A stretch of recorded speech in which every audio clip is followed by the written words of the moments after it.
And we are live. So we are going to talk about tonight's UFC event, Ngannou versus Santos, and it's a really good event. This is going to be obviously a striking matchup between a heavy hitter like both of them, are knockout artists. I see Ngannou having the power advantage, obviously, and Dos Santos being a little bit more technical with the striker. Uh, the way I see this fight going is like very simple. I see Ngannou winning this.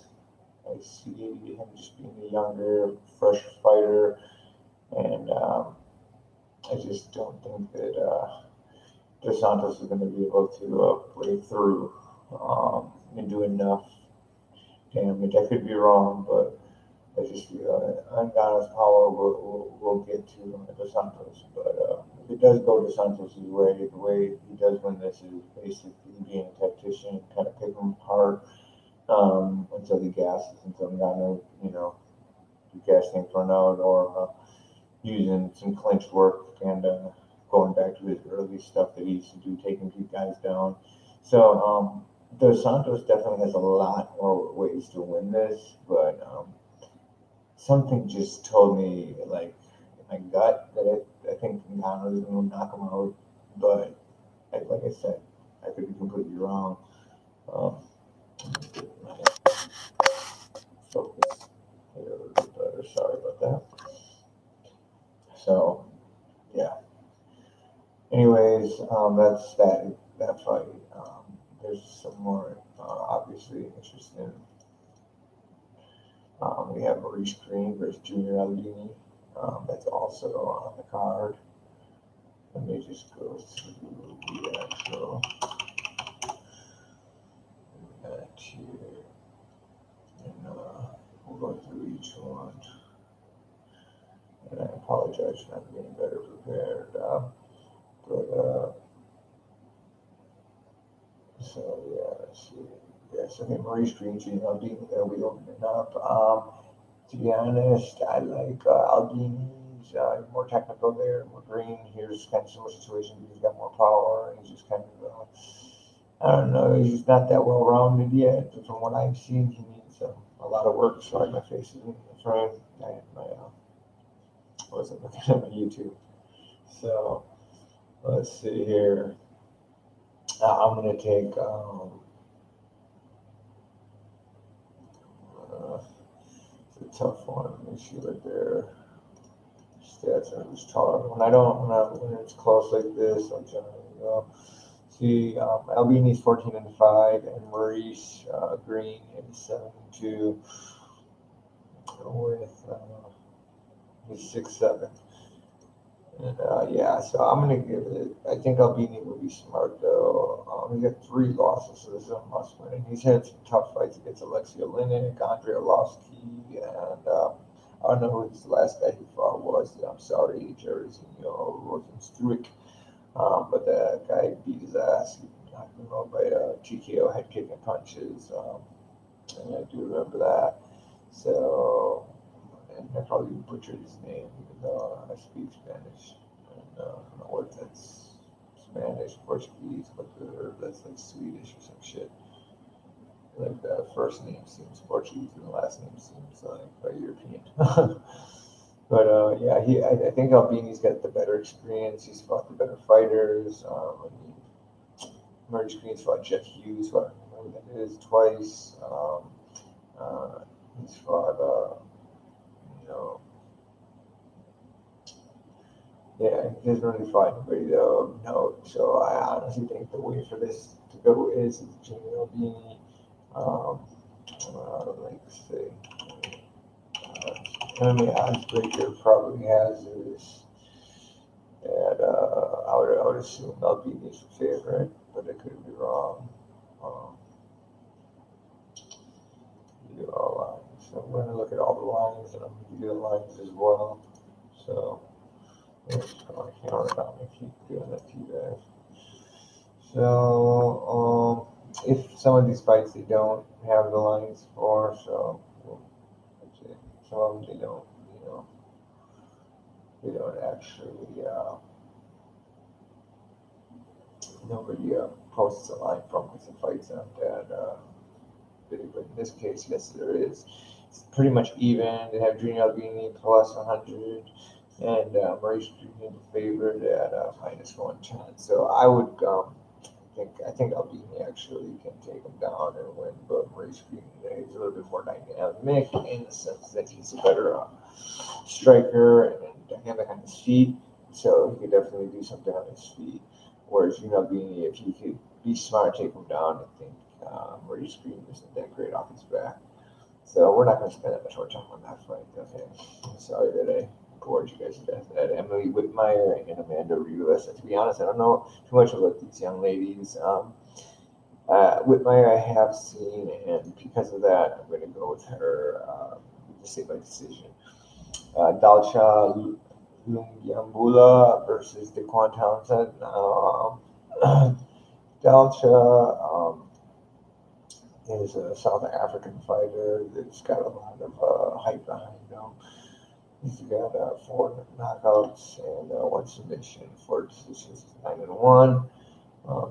And these names, I guess, no notable names really that I see, but he's built like a guy that looks like he should be like another Francis Ngannou type.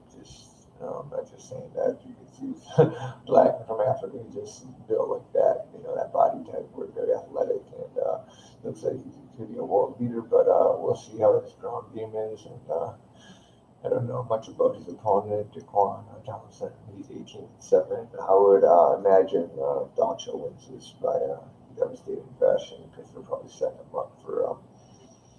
They're probably trying to build him up. And Jared Gordon, he's a buddy of mine, kind of, on Twitter.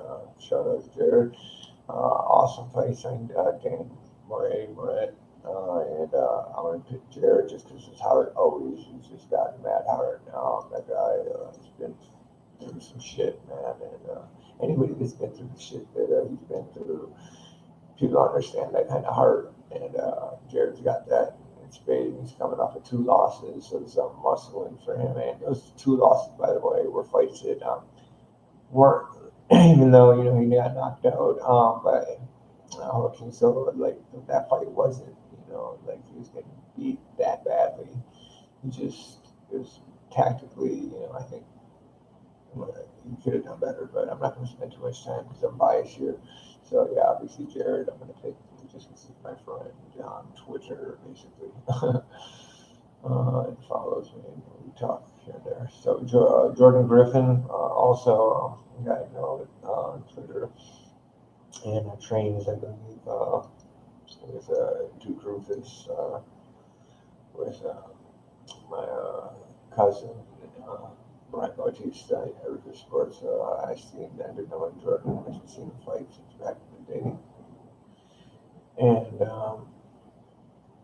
hope somebody's not at my door. Sounded like he's coming off a loss to Dan Eby, and he's fighting Vince Murdoch. I like, obviously I'm biased on this.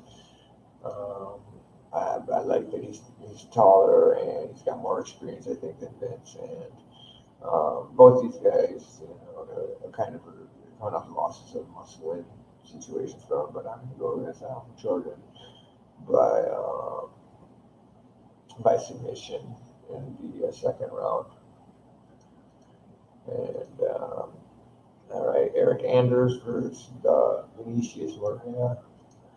Now here's going to be a test for because Moreira is a submission artist. He's got 8 submission victories in 2. He's 6'4". And Eric is 6'1", so he's got that reach. He should have that reach. I don't know if he's got the reach advantage or not, but I would imagine he's longer. And Eric Anderson's coming off of 3 losses. Those are 3 huge fighters he had to fight. He had to fight Thiago Santos, who's going to fight John Jones. Elias Theodoro, who's just cut, but I think is a UFC worthy fighter that just his style probably is the reason that he gets cut, because he just is kind of a la GSP, but not obviously as excited as GSP. I'm not going to put it there. GSP obviously It's one of the greatest ever, but at times could be considered boring. And I was one of the reasons why I thought it was hypocritical of the UFC back in the day when they didn't take Ben Askren when Dane at the time said he was one-dimensional. Now we have Ben Askren, thank God. That's been corrected, but that's neither here nor there. And then he had to fight Khalil Rountree, who had also, I believe, come off of a devastating loss right before that, if I'm not mistaken, if that was his loss to Johnny Walker right before that, yeah.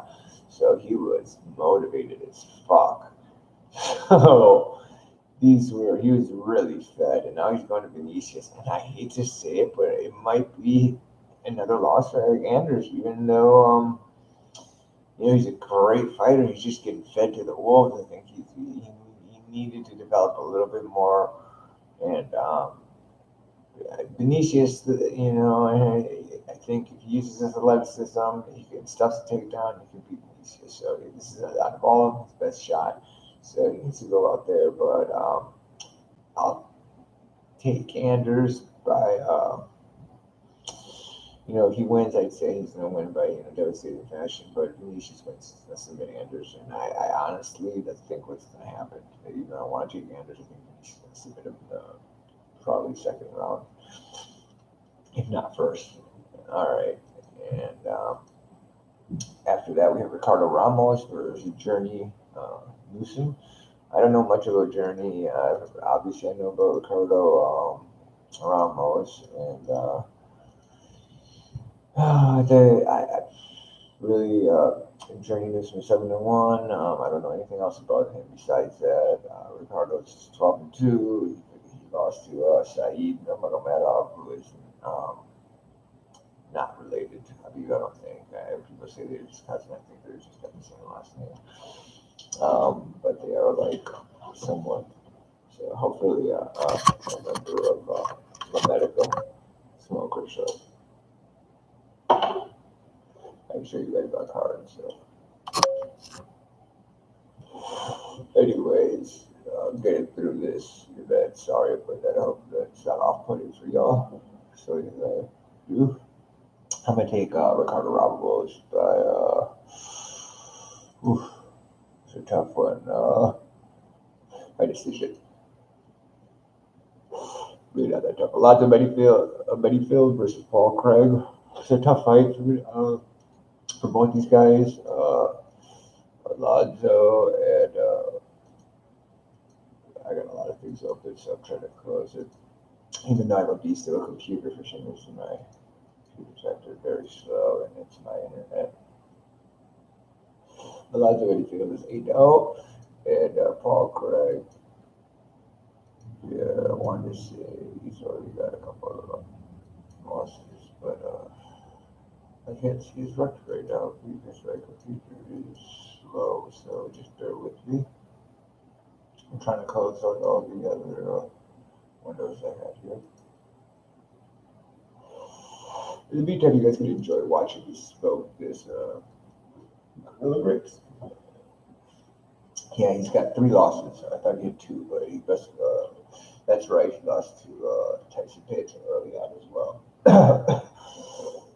Excuse me. So Paul Craig has got a lot of experience against tough opponents. So Benchill's got to be very careful. He's a pretty guy, Paul Craig. And I'm sorry if I'm forgetting to give you guys the odds. But Whitmire was the favorite on that, so that's why I took her. Dalcho's the favorite. Jared's the favorite. Eric Anders is the favorite on that, although I think he could lose. And then Alonzo Bennyfield is the favorite, but I'm going to, there's a lot of, I'll do a lot of underdogs in this fight and then do a round robin. I can discuss those later in another video. Anyways, I'm going to go with Paul Craig by decision or by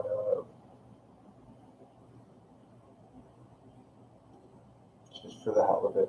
Then we got, let's see, who do we have next?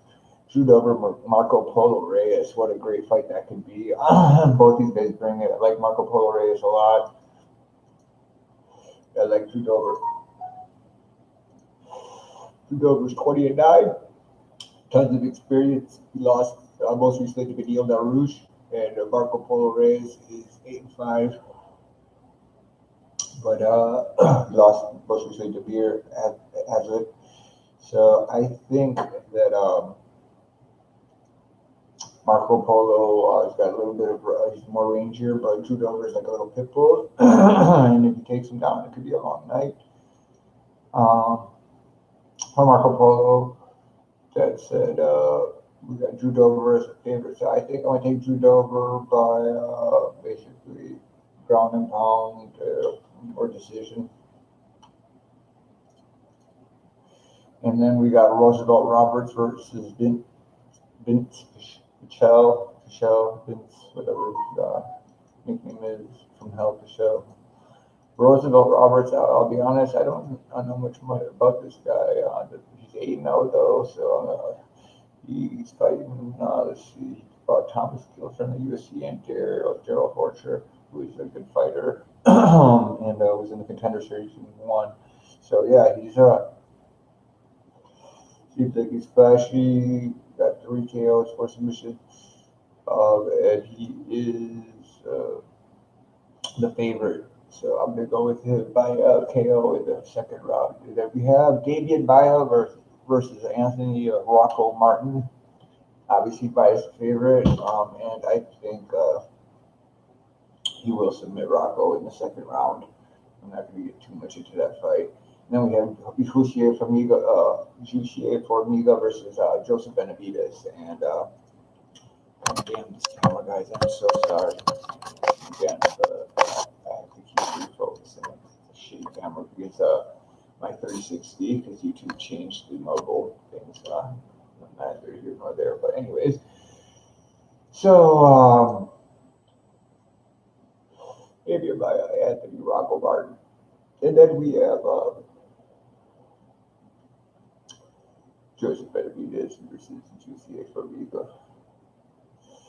Like I said, I really like both these guys for different reasons. But Joseph has been on a tear lately. He beat Alex Perez and Dustin Ortiz, and he did lose to Sergio before that, but that was a decision, and it was a tough fight. He gave Sergio a good fight, but Formiga's really been on a tear for fight win streak, starting with Yuya Sasaki, then Ben Nguyen, then Sergio, he beat him by decision, and then common opponents, they had him in Davison Figueiredo, he also won. He wins a lot of his fights, it seems like, by decision or submission. So that being said, Joseph is impossible to spit practically.